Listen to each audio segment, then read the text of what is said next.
Minasan, okari nasai. Today we have, in my opinion, one of the prettiest girls ever, also widely accepted as one of the best singers around. Unfortunately, she barely has 2 anime roles, so I won't be able to talk much about her career. Kanan Shizaki, born February 8th, year and location unknown. How mysterious. Although I did see one source say she was born in Tokyo, and we'll speculate about her age a little later. She is a former member of Ace Crew Agency and now currently a freelancer.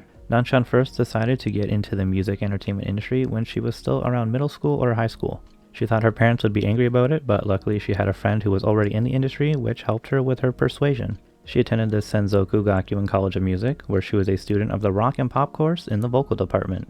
During her time there, she formed a band with her classmates. In 2014, she played with her band at the Syracuse University in the United States as part of her school's foreign exchange program. Her story begins in 2018. During a Rosalia concert, Kanan was revealed to be the band's new keyboard player. At the time, she had already been playing piano for 12 years. She took over for Satsumi Akesaka, who had to retire early due to a hearing loss. Kanan would take up the character Rinko Shirakane in the Bang Dream anime and in the Girls Band Party mobile game. This was her debut into the world of voiceover and animation. Shizaki's favorite Rosalia song is Ringing Bloom, which is also my song recommendation for you. During an interview with Geki Rock magazine, all of her new bandmates noted that Kanan was very quickly accepted by the fans, but also by the band themselves, as her shy personality is very similar to Rinko's. Megu Sakuragawa, who portrays Rinko's best friend Ako, describes her conversations with Kanan as like she was talking to the character themselves. Kanan's first full show with Rosalia was at the Bang Dream 7th Live in February of 2019. Her anime debut came in Bang Dream's 2nd season, while her voice replaced Satsumi's as Rinko in the Girls Band Party with the game's 2nd anniversary update in March.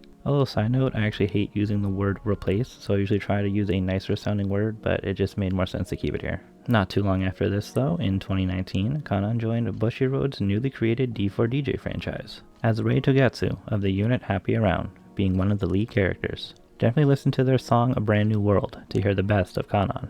Aside from this, she had previously sang at the Bushiroad DJ Live Volume 2 event, where D4DJ's first concert was announced. God, she sounded so amazing here too.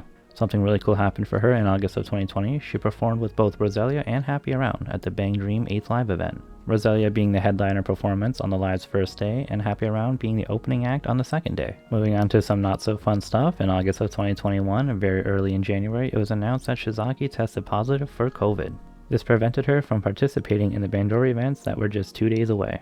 But on the brighter side, she then got an official fan club called Nonfil, though I've seen some sources call it Kanan Orchestra. Though I guess the name doesn't really matter because it didn't last too long.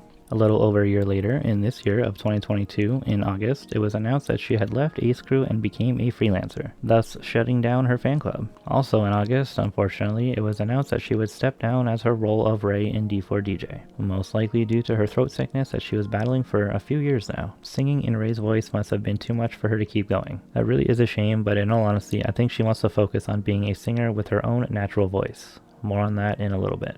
First, her video game roles would include her Bandori and former D4DJ characters. Concerts would include every Rosalia Live since her debut at their 4th, every Happy Around Live and D4DJ Festival up until this year, her last performance being the Party Time Festival in December of 2021. She's been at Anisama and Animax with both groups multiple times each year since 2018, and the Bushiroad DJ Live that I mentioned earlier. Though she hasn't had any of her own lives, Shizaki has appeared at one of Sai Otsuka's events, and they sound absolutely amazing together. Oh, and she was also very recently with Rosalia at the Bushiroad 15th Live Anniversary event. Some other things to mention are that she was the radio assistant for Radio Corner Our World Radio, which was hosted by Rachel, the lead singer of Reza Sealand. Prior to her joining Bandori, it seems that Nanchan used to be named Aya Hirosaki in the idol group Goodbye 16 as one of their main vocalists, although she hasn't exactly commented on this or confirmed it, not anywhere I can find at least. Finally, as far as I can tell, she has not officially released any proper singles or music that's not on her social medias or YouTube,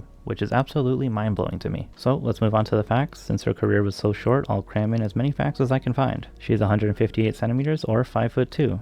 On the socials, she has both Twitter and Instagram.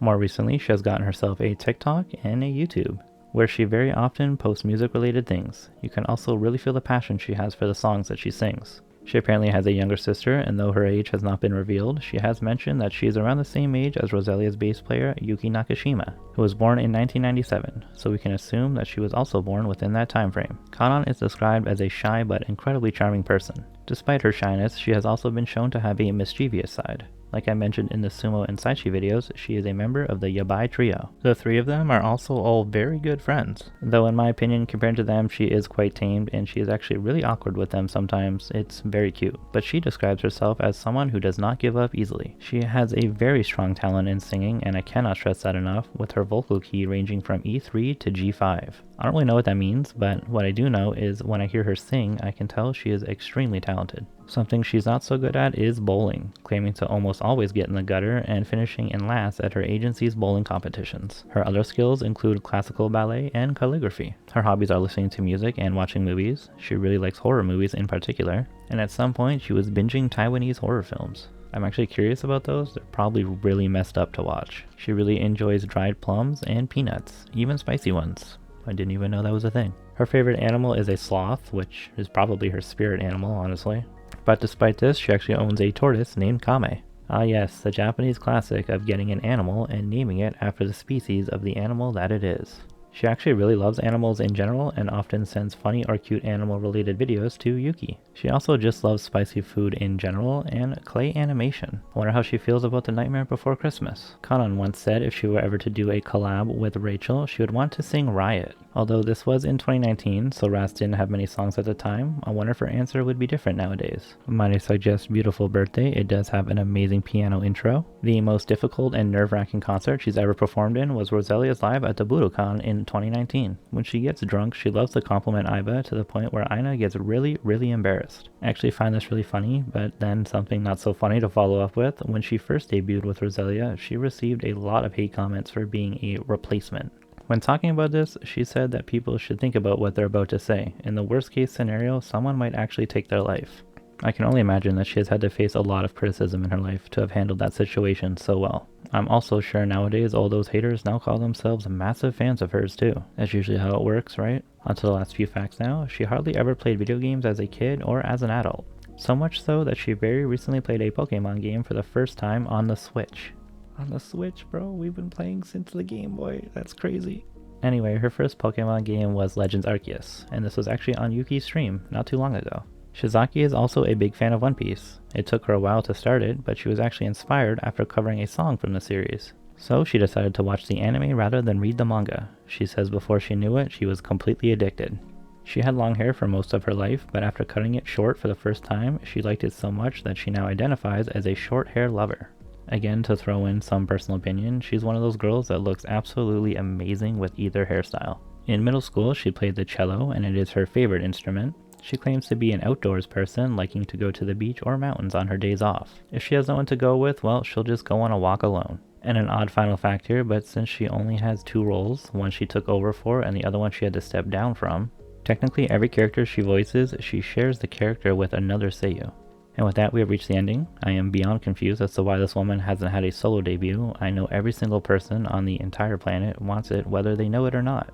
But honestly, I think it's just a matter of time now, especially with her not being tied to any agency contract. I have a strong feeling next year we will get an original song for her. So thank you so much for watching. I hope you've enjoyed and learned something new. Please join me in the next one about a little cutie who is chasing the starlight. I look forward to seeing you there.